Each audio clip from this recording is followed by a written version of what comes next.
Bonjour, aujourd'hui je vous propose une production écrite niveau A2 et bien évidemment vous pouvez l'adapter selon votre niveau. Aujourd'hui, je ne sais pas si vous le savez, mais en France, on fête la fête de la musique. C'est pour ça que je vous ai apporté ces sujets. Allons-y commencer par la consigne. Donc, aujourd'hui, c'est la fête de la musique. Tu veux inviter un ami ou une amie à y aller avec toi. Écris un message pour lui proposer de venir, donner le lieu, l'heure et dire pourquoi c'est une bonne idée. Entre 60 et 80 mots.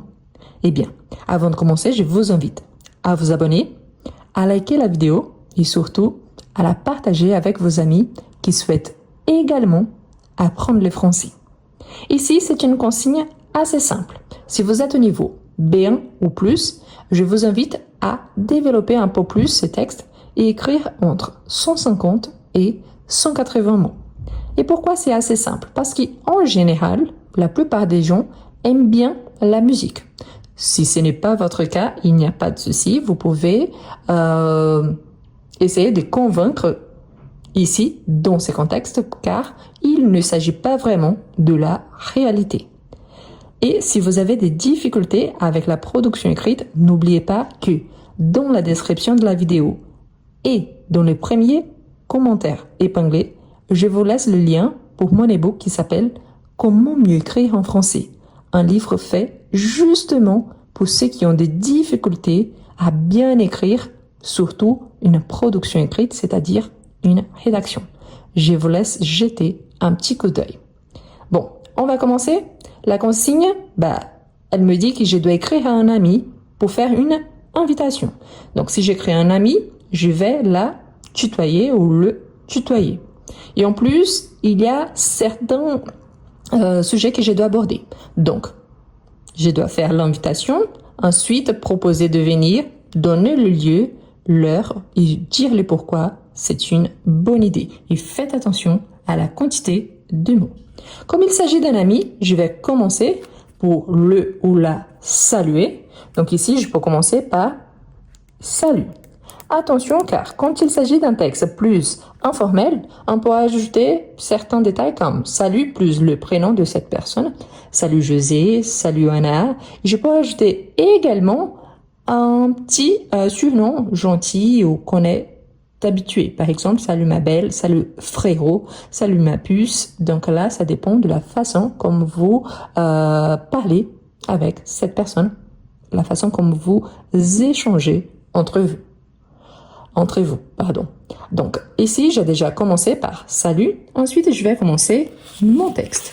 Comme il s'agit de la fête de la musique, je peux commencer pour cette introduction. Et surtout, car en France, c'est bientôt l'été. Nous sommes à la fin du printemps. Il fait hyper beau. Je pourrais ajouter ces détails-là, car c'est un sujet convaincant, justement, ça donne envie des sorties de la maison. Donc là, je commence mon texte par aujourd'hui,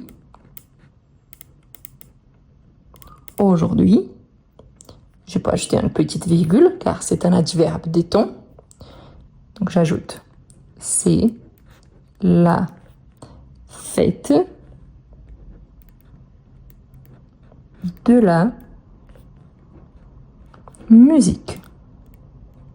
Ici, j'aurai l'espace. Bon, je vais essayer. OK. Donc oui, c'est bon. Est-ce que je suis obligée d'utiliser le F majuscule ici, le M majuscule là? Pas forcément, mais regardez ma consigne, il y a des lettres majuscules. Donc là, je garde ce qui est dans ma consigne. Si ici c'était avec minuscule, je pourrais le garder également. D'accord? Donc aujourd'hui, c'est la fête de la musique. Et je peux ajouter une précision par rapport au climat. Et il fait super beau.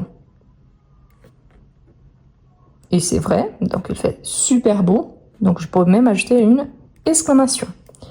Ok, j'ai ma petite introduction. Donc, comme la fête de la musique en France, surtout dans une grande ville, il y a des groupes, des musiciens partout, ce n'est pas si difficile d'y trouver. Donc là, c'est bien. Pourquoi? Parce que c'est un événement gratuit et que tout le monde peut participer. Ça, c'est super. Donc là, je peux ajouter tu veux venir avec moi? Donc ici, j'ai déjà ma petite introduction à ce qui la consigne me demande. C'est-à-dire, je propose de venir. Donc si oui, donc là, je vais donner lieu de rendez-vous. Donc je peux ajouter on peut se retrouver ou se rencontrer, tous les deux sont corrects, je vais dire l'heure, donc à 18h, on commence tôt, on finit tôt, ou alors, car on veut profiter un maximum, vraiment profiter, donc à 18h, devant la mairie. Pourquoi? C'est un point de repère, mais là, vous pouviez utiliser n'importe lequel. Par exemple, ici, j'habite à Lyon, je pourrais dire à la Part-Dieu, à la gare, je ne sais pas, par exemple à l'université, ou alors un autre point, par exemple à Bellecour, qui ici à Lyon est très très connu. Donc là, je peux donner selon où vous habitez et vous donner ces points de repère. Si vous êtes à Paris, par exemple, vous pouvez dire proche de la Tour Eiffel, proche de l'Arc du Triomphe, devant le musée et plus un nom. Donc là, c'est facile, vous pouvez citer un point touristique assez connu, comme ça, il n'y a pas de problème. Et si vous habitez dans une petite ville, oui, presque toutes les villes a une mairie. Donc c'est pour ça que c'est plus facile de se repérer, même si je ne dis pas dans quelle ville j'habite dans ma consigne. D'accord? Donc, c'est pour ça que c'est intéressant. Donc, ici, je peux donner une petite description aussi pour l'attirer. Et là, je peux utiliser soit les futurs proches, soit les futurs simples. À vous de décider, tous les deux sont corrects. Donc, je peux dire, par exemple, il y aura, c'est les futurs simples de il y a, donc, il y aura plein de groupes sympas. Donc, plein de groupes sympas au pluriel, ici, parce qu'il fait l'accord. Pourquoi de, il n'y a pas le S à la fin? Parce qu'il s'agit d'une quantité. Plan de quelque chose. Donc, la chose ici qui prend le pluriel. Donc, plan des groupes sympas. Plan, c'est un synonyme de beaucoup. Plan des groupes sympas. Des musiciens. Ah, je ne peux pas dire musicienne. Oui, mais en général, le masculin prime sur le féminin. Donc, c'est pour ça, ok? Sauf si vous voulez vraiment établir cette différence entre le masculin et le féminin. Sinon, ce n'est pas vraiment nécessaire. Donc, des musiciens dans la rue ou dans les rues, tous les deux sont corrects, mais dans la rue, ici, c'est dans le sens général, d'accord? Et une bonne ambiance. C'est qui est vrai, c'est génial. Si vous n'avez jamais participé, je vous invite à le faire, c'est vraiment super. Donc, ici, je peux ajouter encore. Ce serait, ici, j'utilise le conditionnel. Ici, je suis en train d'utiliser le futur simple. Pourquoi ici, j'utilise les conditionnels? Parce que ça dépend si elle va accepter ou pas mon invitation. Il y a une condition. Donc, ça serait vraiment génial. Génial, c'est juste pour éviter de répéter le super parce que j'ai déjà utilisé, mais je pourrais utiliser cool, vraiment sympa. Donc, je pourrais dire dans les sens de positif, ce serait vraiment génial de passer la soirée. Quelle soirée? Celle-là dont je l'invite. N'oubliez pas qu'on commence à 18h. Donc, la soirée ensemble. Quand on est entre amis, c'est super, n'est-ce pas? Et là, je peux ajouter encore, par exemple, on pourra aussi, si elle accepte, donc dans ces concepts de ce qu'on va faire, donc on pourra.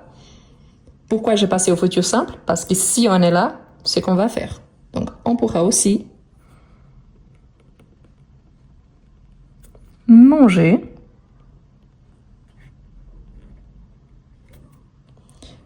une glace. Une glace.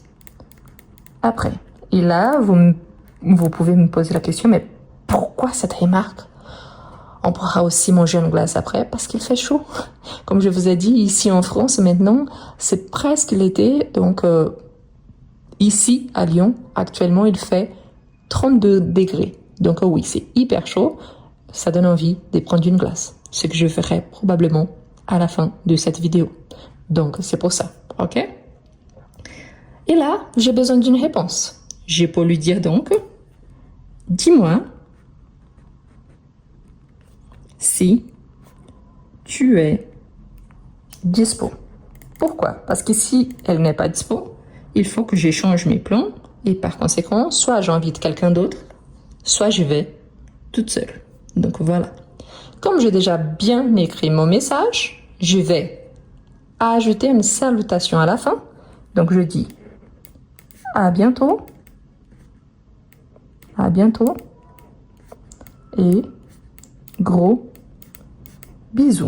Pourquoi? Parce qu'il s'agit d'un ami ou d'une amie. J'ai déjà une certaine intimité avec cette personne.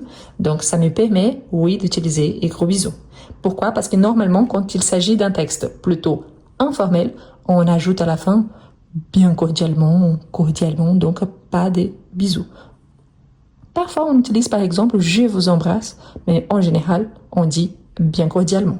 Ici, il s'agit vraiment d'une amie, donc je dis à bientôt et gros bisous. Comme vous le savez, quand il s'agit d'un texte, surtout quand il s'agit d'une évaluation, on ne signe pas. Mais dans la vraie vie, vous pouviez ajouter votre prénom. Ici, l'objectif, je pense qu'il a été atteint. Pourquoi? Je salue une amie, je la tutoie, je dis de quoi il s'agit. Il s'agit de la fête de la musique. Je parle du climat pour l'attirer parce que vraiment, ça fait du bien de sortir. Et en plus, je donne l'heure où on va se retrouver, se rencontrer, ce qu'il y aura. Si elle accepte, ça sera vraiment bien. Donc, j'essaie de la persuader que tout va bien se passer. Et j'ajoute encore que comme il fait beau, donc on peut prendre une glace. Et finalement, je lui demande de me dire si elle est disponible ou s'il est disponible. Vous avez remarqué que dans tout mon texte, je ne dis pas s'il s'agit d'un ami ou d'une amie, masculin ou féminin.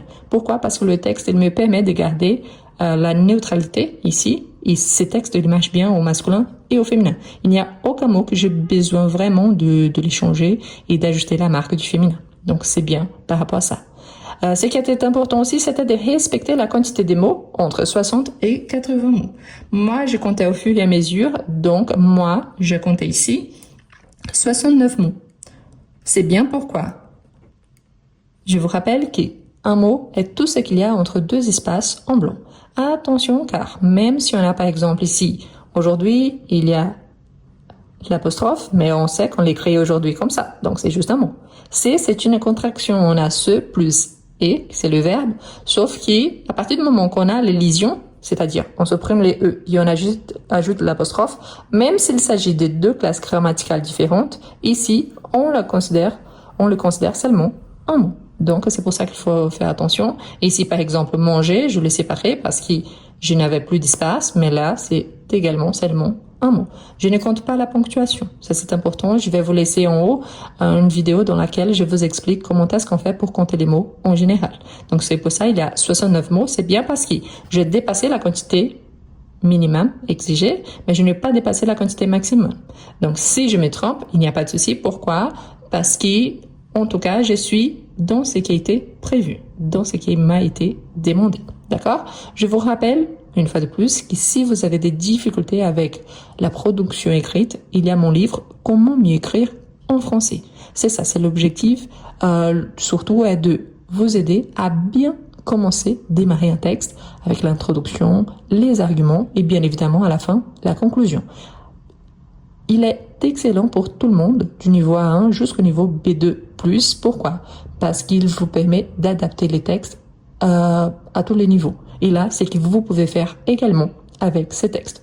Donc, je vous souhaite une très bonne journée. Profitez bien de la fête de la musique. C'est vraiment un événement à ne pas rater. Et je vous dis à la prochaine. Est-ce que vous avez des difficultés à écrire en français? Est-ce que vous êtes capable de comprendre mais vous n'arrivez pas à bien écrire? Vous êtes capable de lire en français mais vous avez du mal à développer un petit texte. Je vous présente Comment mieux écrire en français? Un livre conçu pour vous, quelqu'un qui aimerait bien écrire en français. Le livre présente 11 unités, parmi lesquelles vous retrouverez toujours des astuces précieuses pour améliorer votre niveau. À chaque fois, vous aurez des explications suivies des exemples et des suggestions de lecture. Et en plus, à chaque fois, il y a un exercice au niveau débutant, en fait plusieurs exercices, suivis des exercices au niveau intermédiaire. Ce qui vous permettra, si vous êtes débutant, d'avancer et si vous êtes intermédiaire, pas seulement d'avancer, mais aussi de réviser. Voilà les liens pour acquérir votre livre. Vous pouvez copier-coller sur votre page de recherche et vous pouvez le trouver aussi dans le premier commentaire et dans la description de cette vidéo.